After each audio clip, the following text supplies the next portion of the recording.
It can be really disappointing when advanced treatments like TMS or transcranial magnetic stimulation aren't effective at treating someone's depression. We know that TMS is generally very safe and very effective for depression, but just like anything else, it does not work for everyone.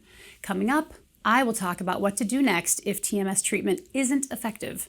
Stick around.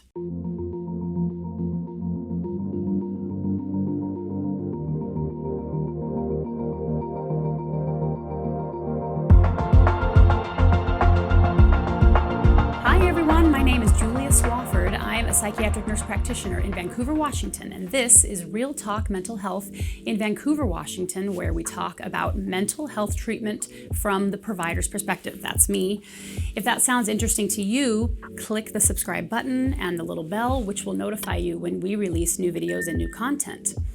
Okay, so let's talk about what to do if TMS does not work. What I hope to convey to you more than anything else, and what I drive home for every single one of my patients undergoing TMS, is that TMS is absolutely not the last resort treatment for depression.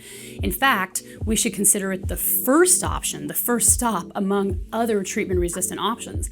That's because it's actually the least invasive compared to other advanced treatments, while still being extremely effective.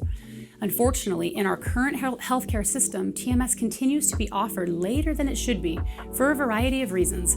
Some patients seem to view TMS as a last resort treatment, maybe because they don't understand it or because it's weird or not publicized, which leads to hopelessness when it's not effective or if it's not effective.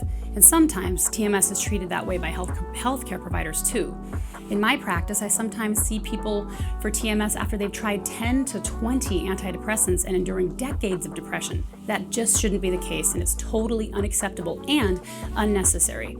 Depression is considered treatment resistant when a person has not responded to 2 to 4 antidepressants and 6 weeks of psychotherapy, and health insurances actually cover TMS for people who meet that criteria. Also, the 4 to 6 week depression protocol is based on studies of people who meet that criteria. But again, in practice, we often see people who are much sicker and who have been sicker with depression for longer, leading to deeper pathology that's harder to treat. It doesn't mean that TMS can't be effective in those cases. That leads to my second point, that TMS isn't always a one-size-fits-all where everybody responds in 4 to 6 weeks of treatment and we call it good.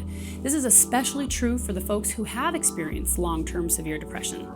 Some clinics, including ours, may offer extended treatment in some cases, especially for patients who have shown a partial response to TMS at 6 weeks but aren't quite there. Some insurances are even starting to cover this. I know that because I've asked for it and I fought for it. Extending treatment in these kind of cases makes sense. When someone's just starting to see the benefit of strengthened neuron firing and those connections being strengthened because of TMS, we don't want to just drop that momentum.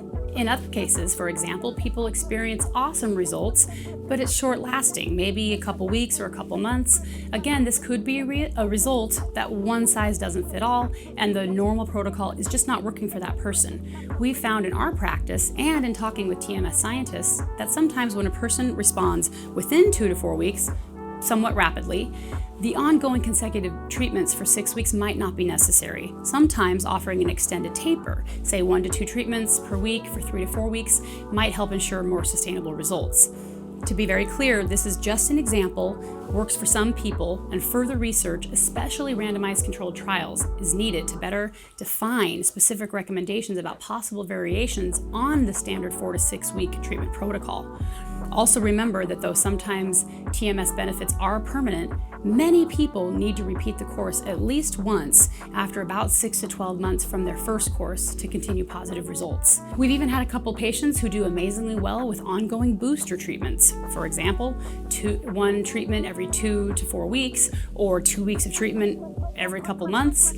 Having treatment at a clinic where you have access to experienced practitioners who are fluent and understand TMS theory and practice is really important to achieve optimal results. I'll also throw out there that there are 2 types of TMS machines, one that uses a more specific coil called the figure 8 coil, and the other, the BrainsWay H1 coil that offers a deeper, broader treatment. They're both safe and effective, but they're different enough from one another that if one treatment doesn't work or isn't quite as effective as we hope, having treatment with the other coil might bring better results. Some TMS providers might also consider adding anxiety protocols to your treatment to hopefully provide more robust results, though these protocols are also still somewhat new. Again, just not one size fits all is kind of the point. Okay, so still there are some cases of depression, of course, that just don't respond to TMS, even with variations of the protocol or repeated treatments, repeated courses, changes to a different coil, and all of that. So this is again where I would underscore the fact that TMS is absolutely not a last resort treatment. Don't lose hope. There may be more robust medications such as augmenting mood stabilizers, treatment with esketamine or Spravato, vagal nerve stimulator, deep brain stimulation, electroconvulsive therapy, and I'm just talking about the Western treatments here. Of course, there's other lifestyle changes and things. So all of those treatments I just listed are fairly widely available and available in most cities and treatment centers. TMS is no way even close to your last result, but don't delay in starting it. If it's not effective, there are so many other options, including potential variations of TMS itself. Again, make sure your TMS clinic offers you access to a provider who is well versed in TMS, who will be overseeing your treatment and with whom you can check in if you're not responding at 4 to 6 weeks so that you can troubleshoot. If you're struggling with depression and anxiety and you feel stuck, hang in there. Reach out for help. It is available. If you happen to be in the Portland or Vancouver area, please reach out to us at TMS Northwest. We would absolutely love to help you.